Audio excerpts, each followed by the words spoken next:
잘못된 습관으로 내 생명 단축시키기 쉽고 8위를 공개합니다. 건강한 과일, 뭐든 뭐뭐. 자, 주변에서 이런 경우 아주 많이 보셨을 겁니다.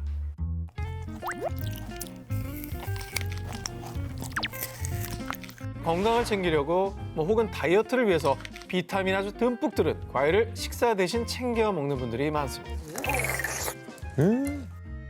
이렇게 하시는 사람들이 좀 있죠. 그렇죠. 과일 많이 썰어서 드시고 하죠. 특히 제 주변은 아침 대신 과일 드시는 분들이 굉장히 많아요. 과일이 건강에 좋다라는 게 통설이죠. 자, 사실 과일, 비타민이 충족도 되고 건강에 좋은 건 사실입니다. 그런데 말입니다. 뭐든 과하면 독이 되는 법. 네. 전문가들에 따르면요. 모든 과일은 어느 정도의 당분을 포함하고 있기 때문에 단독으로 먹기보다는 다른 음식과 함께 섭취하는 게 좋습니다. 혈당 수치를 급격하게 올리는 걸 피하기 위해서죠. 즉, 과일의 주성분이 이 과당이다 보니 과도한 당 섭취는 혈당 수치를 높이게 되고요. 급격히 분비된 인슐린은 암세포의 분열과 성장까지 자극하는 악순환. 그러니까 식사 대용으로 과일을 많이 먹는 등의 과도한 당 섭취는 금물이고요. 좋은 영양성분을 얻을 수 있을 정도로만 적당히 섭취를 하는 걸 권고합니다. 근데 이 적당히가 어느 정도를 얘기하는 거예요? 난 사과 5개가 적당이다 그러면 어떡할 거예요? 사과 5개는 배불러서 못 먹지 않을까요? 전 그렇지 않은데요. 사과 좋아하는 사람들은 사과만으로 식사를 하기도 해요. 그래. 자, 대략 기준을 좀 알려드리겠습니다. 알려주세요. 일반 성인 기준으로 2,000kcal, 이 적정한 과일 섭취량은 100g 내외로 하루 2회 섭취. 예를 들면 바나나 1개, 사과 반 개, 귤 2개나 딸기 대여섯 알 중 2가지 정도로 섭취하는 양이라고 생각하고 드시면 되겠습니다. 사과 반 개? 그러니까 바나나 하나 먹고 사과 반 개 먹으면 땡인 거네. 그런 식으로 가는 거죠. 자, 그리고 드시더라도 비교적 당분이 적은 베리류와 자두 등을 추천해드리겠습니다. 반대로 포도, 바나나, 망고, 파인애플 등은 비교적 당분이 많은 과일이거든요. 더욱더 주의해서 드시면 좋겠습니다. 밥 먹고 과일 한 접시 먹는 게 진짜 안 좋은 거네. 그래요. 알았으니까 이제부터 조심하면 되죠. 사과 반쪽. 건강에 좋을 줄 알고 무심코 많이 먹었던 과일. 과하면 독이 될 수도 있다고 하니까요. 이제는 내가 좋아하는 과일도 되돌아보실 때입니다. 잘못된 습관으로 내 생명 단축시키기 쉽고 7위 공개합니다. 갓생 습관인 줄 알았던 아침 루틴이 독! 건강을 챙기겠다고 마음먹은 30대 직장인 지니 씨는요. 오전 6시 부지런히 일어나 가장 먼저 스트레칭을 하고요. 물 한 컵을 들이켜고요. 아침 일기를 쓴 다음에요. 책을 10페이지 이상 읽고 푸시업 100개를 채우는 오전 루틴을 꼬박꼬박 지키고 있었습니다. 저 진짜 오상진인데? 푸시업 100개까지 못해. 자, 지금 언급한 지니 씨의 아침 습관 중 뭐가 잘못됐을까요? 이거 다 권장사항 아니에요? Nope! 아침부터 푸시업 100개. 왜요? 손목과 팔관절, 어깨관절 별로 안 좋을 것 같아. 틀렸습니다. 뭐야? 뭐가 잘못됐을까요? 저는 아침에 물 마신 거예요. 왜요? 그게 왠지 그걸 것 같아요. 틀렸습니다. 얼핏 보면 갓생 습관을 사는 듯한 직장인 지니 씨의 일상 중 잘못된 습관은 바로 스트레칭이었습니다. 아니 그거는 제일 좋은 습관일 것 같은데? 아침 잠자리에 일어나서 하는 허리 스트레칭은 건강에 치명적입니다. 척추 재활 전문가들은 허리 스트레칭이 오히려 허리 디스크를 유발한다고 경고합니다. 잠이 든 사이에 우리의 근육은 일시적으로 멈춰 있는 상태인데요. 아침이 됐을 때 바로 그 척추에 자극을 줄 경우 우리 몸은 더 큰 압박을 받게 되겠죠. 그러니까 갑자기 하는 스트레칭은 근육을 놀라게 해서 오히려 디스크를 유발할 수 있다는 얘기입니다. 아침 스트레칭은 무조건 좋을 거라고 생각했지만 그러니까. 이게 좀 무리가 될 수 있다는 거네. 바른 자세로 하는 것도 안 된다는 거죠. 그러니까 무리가 간다는 거죠. 근육이 좀 더 깰 때까지 기다려주는 거. 자, 그러면은 언제 어떻게 하는 게 좋은 스트레칭입니까? 자, 허리 디스크 수술비 3천만 원 아낄 수 있는 그 방법을 알려드리겠습니다. 일상 속에서 쉽게 기상 직후 허리 부상을 예방할 수 있는 두 가지. 이제 좋은 운동이죠. 좋은 운동이죠. 엎드려서 이제 양손을 야구 바트 잡듯이 이렇게 잡아가지고는 네. 턱 밑을 개고는 깊이 들이십니다. 빨리. 첫째는 15분간 워밍업 해줄 것. 아침에는 먼저 몸을 천천히 깨워주는 게 포인트입니다. 둘째, 양말을 신을 때도 꼭 의자나 침대에 앉아서 신을 것.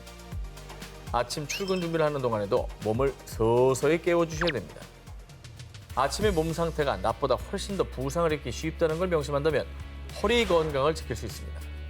자, 제가 허리 디스크 수술비 3천만 원 아껴드렸습니다.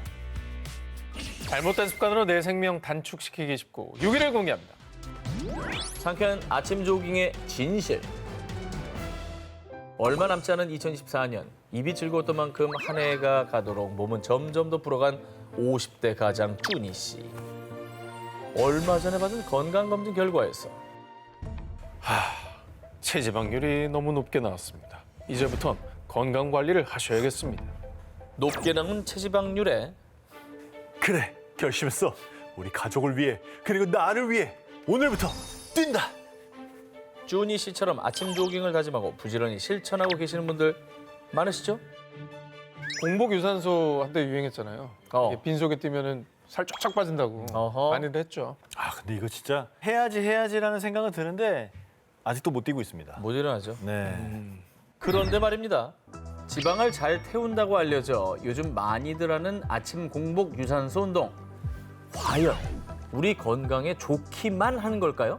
아침 조깅도 안 좋습니까? 뭐 우리 상식 중에 제대로 된 게 없군요. 엄밀히 따지면 반은 맞고 반은 틀립니다. 이 조깅을 습관처럼 했다가는 한 바퀴만 더 뛰자. 근데 왜 이렇게 울렁거리고 어지럽지?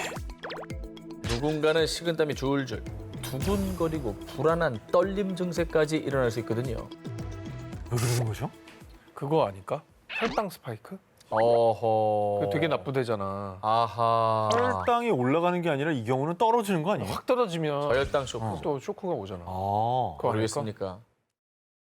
자, 상쾌한 아침을 위해서 눈 뜨자마자 뛰는 분들이 있으시죠. 하지만 당뇨나 고혈압이 있으신 분들은 필히 주의하셔야 됩니다.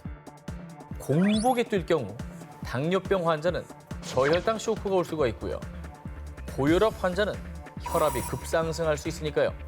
때문에 고혈압과 당뇨가 조금이라도 있으시다면 아침 운동을 하시기 전에 반드시 아침 밥을 먼저 드시는 걸 추천합니다. 저혈당 안 오게. 야, 공복 유산소라고 얘기하는 거를 정면으로 이제 반대하는 거네요. 그렇죠. 그러니까 바나나 한 조각 정도 드시고 뛰면 좋죠. 그렇죠. 뭐라도 드시고 과하지 않게. 그리고 미국 조지 워싱턴 대학교 연구에 따르면 저녁 식사 후 15분 걷기가 오전과 오후에 걷거나 러닝머신을 하는 것보다 혈당 감소 효과가 더 큰 것으로 나타났습니다. 당뇨병 환자의 경우는요. 하루 중에 저녁 식사 후에 가볍게 운동하는 것이 가장 효과적이라고 합니다. 그러니까 조깅보다는 야깅으로 살짝 뛰어주기. 조깅이 아침 주자를 쓰는. 아, 저는 이건 MZ식 유머입니다. 아, 그래? 예, 야깅으로 하십시오. 야깅으로 가겠습니다. 네. 잘못된 습관으로 내 생명 단축시키기 쉽고 5위를 공개합니다. 혀의 위치에 따라 모모 가능성이. 자, 두 기자님 입을 가볍게 다물고요. 턱에 힘을 빼보시기 바랍니다. 그리고 자신의 혀 위치가 어딘지 한번 확인해 보시기 바랍니다. 혀까지 힘을 빼요? 예. 이 중에 어디에 속합니까? 저는 약간 윗니에 붙어 있어요. 저는 A랑 C 중간쯤 되는 것 같은데요. 하나를 고르셔야 됩니다. 지금 보니까 D 같아요. 저는 A. 자, 왜 제가 이걸 기자님들께 물어봤을까요? 혹시 잘못된 혀의 위치가 부정교합을 일으킬 수 있다. 이런 말을 들어보셨습니까? 아니, 혀가 턱 관절까지 영향을 준다고요? 처음 맞습니다. 들어봤는데요. 진짜? 우리가 흔히 부정교합이라고 하면 유전적 요인이 크다고 알려져 있죠. 그런데 혀가 잘못된 위치에 있을 경우 다양한 형태의 부정교합이 나타날 수 있습니다. 먼저 저와 오 기자처럼 A를 고르신 분들, 혀 끝이 윗니에 닿아 있다면 돌출입이 될 수 있습니다. 어머. 근데 두 분 다 그런 입은 아닌데. 나오고 있는 거죠, 계속. 한 기자님이 C라고 그랬죠. 마중 나가겠네 이거 C 어떻게? 아니면 D 같아요. 자, C. 혀가 위아래 치아 사이에 위치하고 있다면 입이 벌어지는 개방교합 등의 변형이 일어날 수 있습니다. 조심하셔야겠다. 개방교합. 그리고 D일 수도 있다고 그래요. D처럼 혀 끝이 아랫니에 닿아 있다면 주걱턱이 될 수 있습니다. 저기 미안한데 혀를 말아놔요? 언급 안 한 게 뭐죠? 카멜레온의 B야? B. B? 아예 혀에 안 닿는 거? 입천장에 붙이고 있어요? 그렇습니다. 정답은 바로 B. 입천장, 혀의 끝과 중간, 뒷부분까지 혀 전체가 입천장에 닿는 것이 바람직한 모양이라고 합니다. 이게 어릴 때 주로 영향을 많이 받겠죠. 야, 이 서빈이한테 말해줘야겠다. 부정교합 생겨서 나중에 스트레스 받는 것보단 지금 스트레스 받아서 맞춰놓는 게 낫죠. 자, 사실 부정교합이 생기게 되면요, 치열의 변화는 물론이고 얼굴형에도 영향을 미쳐서 심미적으로도 보기가 좋지 않습니다. 더 우려되는 건 부정교합이 오면 입이 자꾸 벌어지게 돼 입으로 숨을 쉬게 되는데요. 이런 구호흡이 생활화되면 충치나 치주 질환도 유발하고 수면의 질까지 위협받을 수 있습니다. 한마디로 잘못된 신체 습관, 잘못된 혀의 위치 하나로 얼굴형은 물론이고 수면의 질까지 달라질 수 있다는 사실 명심하시기 바랍니다. 근데 혀의 위치가 저 많은 것들에게 영향을 미친다는 거는 정말 생각해 본 적도 없어요. 나비 효과입니다. 이날 이때까지 평소에 내가 혀가 어디 있는지 나 오늘 알았다. 한 번도 생각해 본 적이 없어요. 그리고 이 혀의 위치가 사람마다 이렇게 다른 줄도 몰랐습니다. 한두 번만의 습관을 바로잡을 수는 없겠지만요. 혀의 올바른 위치, 입천장 기억하시고요. 의식적으로라도 따라해 보시기 바랍니다. 잘못된 습관으로 내 생명 단축시키기 쉽고 14회를 공개합니다. 내 건강을 위협하는 자세가 있다. 한국인들이라면 아마 99% 누구나 너무 많이 하는 자세. 연령 불문, 장소 불문. 대부분의 사람들이 습관처럼 몸에 밴 자세. 바로 양반다리. 외국인들은 불편해서 도저히 못한다고 하는데 우리 한국인들은 양반다리 하거나 한쪽 다리 세우는 일명 엄마다리 자세가 쉽고 심지어 편하지 않던가요? 참 신기한 게 의자 위에서 일부러, 소파 위에 일부러. 이거는 참 대단한 것 같아요. 소파에 등 대고 저렇게 또 앉기도 하니까. 네네. 소파 위에 앉는 게 아니라 소파에 등을 대고 바닥에 앉죠. 그렇죠. 소파는 앉으라고 하는 게 아니라 등 받은 것처럼. 그렇지. 왜 그럴까요? 모르겠습니다. 네, 유전자에 박혀 있나? 맞습니다. 그런데 말입니다. 지금 이 순간에도 무심코 편하게 양반다리 하면서 TV 보고 계시는 시청자 여러분, 여러분의 지금 그 습관들이 야기할 무시무시한 질병, 허리 디스크, 이상근 증후군, 무릎 관절 악화, 이 3콤보로 여러분들의 건강을 악화시키고 있다면 어떨 것 같으십니까? 다리 푸십시오, 지금. 양반다리 자세 하나가 여러분들의 허리와 무릎 건강을 야금야금 갉아먹어 2년, 3년, 10년 얼마나 노화시킬지 모르는데요. 그래도 안 고치시겠습니까? 근데 사실 자세 자체는 편한데 근데 그게 안 좋은 자세라는 거잖아. 안 좋습니다. 자, 한국에서는 특히 신발을 벗고 바닥에 앉는 좌식 문화가 발달해 있지 않습니까? 양반다리 자체가 골반이 틀어지는 자세이기 때문에 척추에 가해지는 압력이 쏠려서 허리 디스크 발생의 위험이 증가하고요. 골반 주위 근육이 긴장돼서 엉덩이와 허벅지, 종아리 등의 통증이 생기는 이상근 증후군을 유발할 수도 있습니다. 여기에서 끝이 아닙니다. 양반다리를 할 경우 무릎이 과도하게 구부러지잖아요. 이때 무릎뼈 사이 연골판에도 압력이 가해지면서 무리를 주게 되는 겁니다. 그러니까 퇴행성 관절염을 앓고 있다면 통증은 더 심해질 수밖에 없죠. 그래서 양반다리는 정말 얘기 많이 나오더라고요. 이 퇴행성 관절염의 발병 가능성이 우리나라 사람들이 좀 더 높은데 나이 들수록 그 이유 중에 하나가 이걸 수도 있겠군요. 이게 이제 생활 습관상 걸릴 수밖에 없는 우리가 환경에 살고 있었네요. 저는 조금 좀 바꾸는 게 좋을 것 같아요. 그럼 뭐 어떻게 앉아야 됩니까? 올바른 자세는 뭐예요? 앉을 때는요, 되도록 의자를 택하는 습관을 들이셔야 됩니다. 어쩔 수 없이 바닥에 앉아야 한다면 방석을 반으로 접어서 무릎과 허리에 최대한 자극을 주지 않는 게 좋고요. 앉을 때도 복부에 힘을 빡! 허리는 반듯하게 이렇게 빡!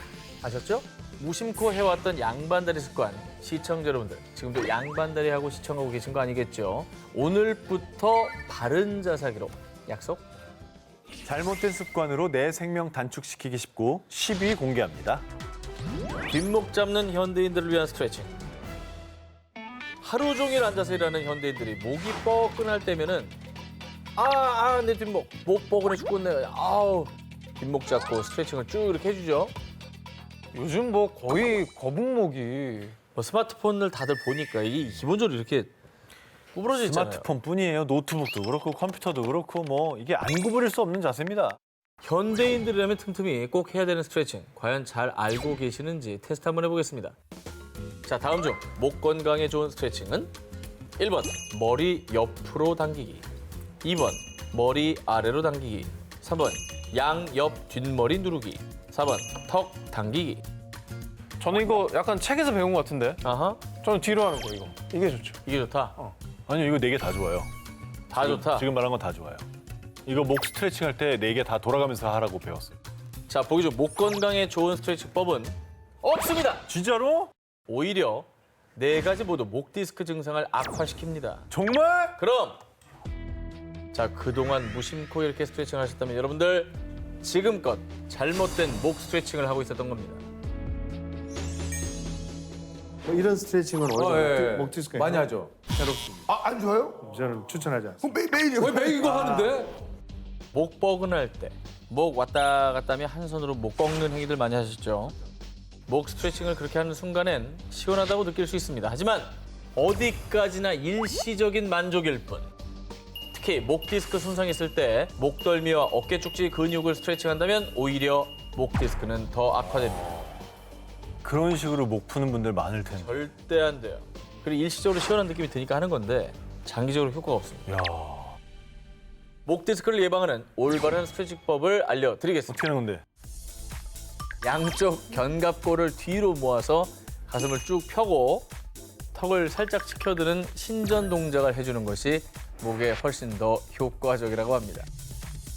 여러분들 이렇게 몸이 이렇게 돼 있으니까 이렇게 계속 이렇게 해서 이렇게 일상 속에서도 서 있거나 걸을 때 허리를 꼿꼿하게 유지하고 스마트폰도 높은 위치에서 모니터도 받침대를 사용해서 높이 보는 등 척추를 편 자세를 유지해 주시는 게 관건입니다. 자, 여러분들 뒷목 당길 때 괜히 목 꺾지 마시고요. 틈틈이 가슴을 쭉 펴고 신전 동작을 꾸준히 해보시기 바랍니다.